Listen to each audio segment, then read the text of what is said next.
안녕하세요 여러분, 도키함일식입니다. 어제 S&P 500과 나스닥은 생각보다 크게 하락하는 모습을 보였는데요. S&P 500은 1.12%, 그리고 나스닥은 무려 1.83%가 하락하였는데, 확실히 최근 S&P 500의 반등이 어제 영상에서 말씀드린 대로 확실히 부실한 거래량과 함께 동반되었다 보니 트럼프의 관세 이슈에 아주 쉽게 하락하는 모습을 보였습니다. 저는 어제 멤버십 눈상으로 S&P 500 과연 정고점을 탈환할 수 있을까라는 주제로 미리 거시경제 측면에서 위험하다는 분석을 공유드렸는데요. 실제로 S&P 500의 경우는 웨이브 패턴에 있어서 A, B, C, D, E를 전부 다 마친 상태였고요. 여기 이렇게 초록색의 갭을 앞두고 있어서 이미 위험한 상태였는데, 실제로 정말 A, B, C, D, E 패턴이 끝나면서 이렇게 하락하는 모습을 보여주었고요. 그 과정에서 여기 이 갭을 일부 채웠으며 하락하는 패턴이 bear flag 패턴인지라 더더욱 하방감을 받을 가능성이 있는 상태라고 생각이 됩니다. 참고로 저는 저희 멤버십 분들께 테슬라뿐만이 아니라 테슬라에 영향을 끼칠 수 있는 거시경제와 이 와중에도 상승할 수 있는 저평가 기업까지 제가 찾아서 공유드리고 있는데요. 지금 안 그래도 50% 할인 행사가 진행되고 있으며 50% 쿠폰 소진 시 자동 종료가 되는 만큼 전체적인 그림을 통해서 비중 조절을 하는 등 안전하게 투자를 하고 싶다면 고정 댓글을 참고 바랍니다. 이렇게 지수가 하락함에 따라서 빅테크와 반도체는 크게 하락했음을 볼 수 있고요. 테슬라 또한 5.58% 하락했다는 것을 볼 수 있는데, 이러한 와중에 여기 원유 섹터와 헬스케어 그리고 유틸리티는 생각 이상으로 계속 좋은 모습을 보여주고 있는데, 그래도 관심사가 빅테크와 반도체 그리고 테슬라에 많이 쏠려 있는 만큼 계속 이어서 어떠한 이유에서 테슬라가 하락을 했으며 펀더멘탈 상태는 어떻고 어떠한 전망과 함께 미래의 투자를 임해야 하는지 한번 보고자 합니다.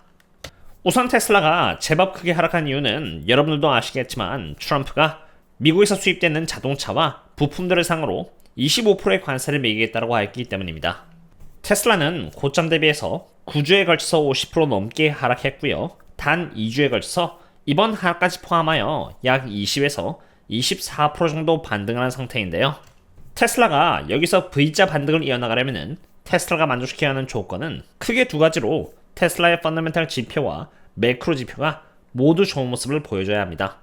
이것을 바꿔 말하자면 둘 중에서 하나라도 좋지 않은 모습을 보여준다면 V자 반등이 아니라 여러 가지 패턴들과 함께 상승과 하락을 하면서 인내심을 요구할 수 있는 것인데, 어제가 딱 트럼프 대통령이 관세 이슈를 한 번 더 건드리면서 매크로 지표적으로 좋지 않은 흐름이 발생된 것입니다. 이것은 One Month Correlation Index로 현 증시의 상태가 긴축적인지 아니면 완화적인지를 보여주는 지표로 S&P 500과 반대 상관관계를 갖고 있음을 볼 수 있습니다. 상승을 하면은 긴축적인 환경이 조성되어 주가는 하락하고요. 반대로 하락하면은 완화적인 환경이 조성과 함께 주가가 상승한다고 보시면 되는데요. 실제로 S&P 500은 약 2년이라는 기간에 걸쳐서 이렇게 쭉 상승을 하면서 반대로 CDX41 인덱스는 이렇게 계속 하락을 했음을 볼 수 있습니다. 그런데 가장 최근 들어서 CDX41 인덱스는 이렇게 상승을 하는 모습을 보여주기 시작했고요. 여기 저항선을 뚫었으며 이제는 불 플래그 패턴의 형태를 그리고 있는 상태로 언제 추가적으로 이렇게 상승을 해도 이상하지가 않은 상태입니다. 그 말인즉슨 S&P 500과 나스닥은 하락을 추가로 이어나갈 수 있음을 의미하고요. 하락하는 과정에서 반도체는 물론 성장주인 테슬라 또한 함께 휩쓸릴 수 있음을 의미하는 것입니다. 테슬라 주변에 감돌고 있는 매크로 환경은 아슬아슬하지만 그렇다고 해서 자체적인 펀더멘탈이 그렇게 약한 것은 아니라고 판단됩니다. 다른 반도체 기업들은 여전히 고평가이긴 하지만 테슬라의 경우는 20% 반등했다고 하더라도 여전히 저평가에서 적정 주가에 있는 상태입니다. 보수적으로 9년에 걸쳐서 시장이 테슬라에게 부여한 밸류에이션은 64배로 테슬라의 최근 20% 상승과 함께 63배의 프라이스 도시프를 받게 되면서 저평가에서 적정 주가 영역에 있는 상태입니다. 물론 여기서 4월 2일 25년 1분기의 출고량 실적이 컨센보다 많이 못한 모습을 보인다면 더 하락할 수 있지만 반대로 서프라이즈의 모습을 보여준다면 추가로 상승할 수 있다는 변수가 있는데, 바이앤홀드라는 제 입장에서 만약 1분기 출고량이 약하게 나옴에 따라서 주가가 하락한다면 저는 더 저렴하게 매집할 수 있는 것이고요. 반대로 주가가 상승을 한다면 지금까지 매집해온 부분들에서 보상을 받을 수 있는 것이기 때문에 그건 그것대로 나쁘지 않을 것이라는 것이 제 생각입니다.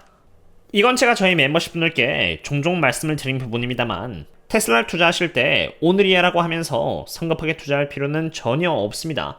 그 이유는 바로 테슬라의 성장률 전망 때문인데요. 테슬라의 25년 성장률 전망은 여기 이렇게 3%입니다. 굉장히 낮다는 것을 볼 수 있는데요. 이해를 돕기 위해서 과거부터 차근차근 잡아나가 보도록 하겠습니다. 2019년 성장률이 여기 이렇게 10%에서 순식간에 2020년 기준으로 102%로 상승한다는 전망과 함께 주가가 이렇게 폭등을 했음을 볼 수 있고요. 102% 성장률에 비해서 주가가 워낙 많이 올랐는지라 조정을 받았지만 그 다음 해인 2021년을 기준으로 86%라는 훌륭한 성장률을 보여줌에 따라서 주가가 더 상승을 이어나갔습니다. 하지만 2022년의 성장률은 고작 25%에 그쳤기 때문에 주가가 하락을 했고요. 다만 25%한 성장률 대비해서 너무 주가가 또 많이 하락을 했기 때문에 이렇게 반등을 하긴 했는데 23년 마이너스 10%라는 역성장을 하여 주가가 다시 또 크게 하락을 했으며 이제 마이너스 10%에서 플러스 성장률인 12%로 턴어라운드가 될 예정이 되면서 폭등을 했는데 12%라는 성장률에 비해서 트럼프 대통령 선거도 있었고 너무 주가가 과하게 올라간 데다가 2025년의 성장률은 그냥 플랫인 3%이기에 주가는 다시 이렇게 원위치로 돌아온 것입니다. 그 말인즉슨 테슬라를 투자함에 있어서 단기적으로 큰 수익을 얻으려고 레버리지를 잡는다거나 올인을 한다거나 하면은 인내심에 못 이겨서 실패할 가능성이 높다는 것을 의미합니다. 테슬라의 경우는 여기 2025년을 지나서 2016년에 24% 그리고 2017년에 20%의 성장률을 보여주고자 하는 상태로 최소 1년에서 2년을 바라보시고 투자를 이어나가셔야만 합니다.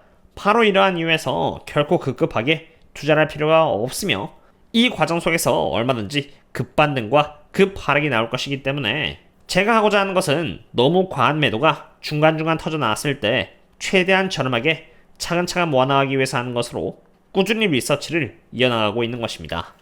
즉 다시 말해서 지금 당장 수익을 보고 싶다면 단타를 치는 것이 맞고요. 만약 장기 투자를 생각하고 있으시다면 적어도 26년까지는 바라보면서 매번 과매도의 신호가 나왔을 때 차근차근 나의 그릇만큼 모아나가는 것이 좋다라고 생각되는 것입니다. 전혀 급할 필요가 없습니다. 트럼프 대통령이 계속 시장을 흔들고 있는 상태입니다만 이러한 와중에 그래도 테슬라의 펀더멘탈은 적어도 오늘 기준으로는 그렇게 나쁜 편은 아닙니다. 오히려 회복되고 있는 상태인데요. 지금 현재를 기준으로 테슬라의 출고량은 마이너스 5.32%로 한때 여기 마이너스 6.5%대에 비해서는 계속 회복되고 있는 것입니다.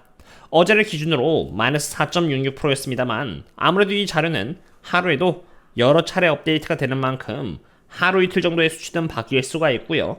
마이너스 4.6%에서 마이너스 5.32%로 이렇게 상향 조정이 되었다는 부분은 아쉽지만 저도 회복되어 가고 있다는 부분은 고무적인 부분이며 이 흐름에 이어서 테슬라의 25년 1분기 출고량 결과는 4월 2일 발표되는 만큼 좋은 결과를 보여준다면 실제로 이미 콜옵션 세력들이 $300에 4월 4일 옵션 만기일 기준으로 이렇게 포지션을 잡아놓은 만큼 기대해 볼 수 있겠지만 만약 그게 아니라면은 여기 $250의 갭을 다시 채워주러 갈 수 있기 때문에 이러한 리스크를 감안해서 투자하셔야겠습니다.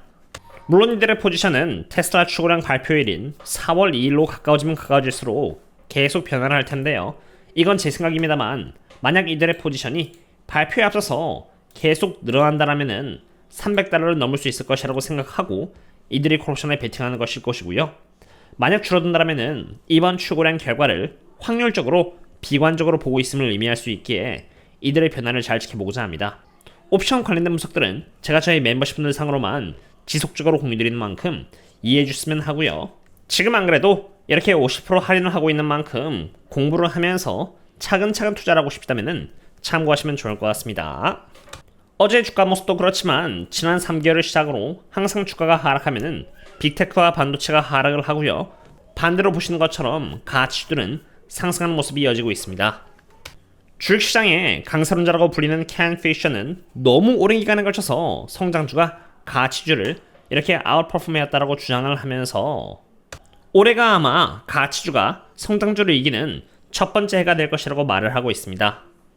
켄 피셔의 말이 사실인지 확인하기 위해서 반도체인 XLK ETF를 원유주인 XLE로 나눈 차트를 보시면은 실제로 이렇게 2년 반에 가까운 기간에 걸쳐서 성장주가 가치주를 아웃퍼폼해왔다는 것을 볼 수 있습니다.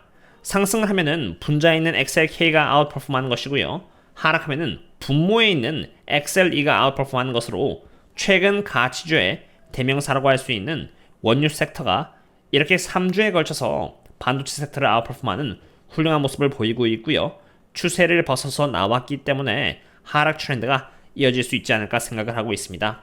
이 기간 동안 열심히 매집을 하면서 준비를 하셨다면 시장이 하락하는 동안 이미 이렇게 훌륭한 수익을 내고 있으실 것이라고 보고 있고요. 매우 저평가되어 있고 대형 호재까지 잡혀 있으며 역해된 숄더를 앞둔 이 독점 기업은 2025년에도 상승할 수 있을 것이라고 보여지는 등 어쨌든 하락장에 준비는 다 되어 있기 때문에 차근차근 2025년 또한 잘 헤쳐나가고자 합니다. 오늘은 여기까지입니다. 도움이 되시다면 구독과 좋아요 해주시면 감사하겠고요. 그럼 다음에 또 만나요. See you later.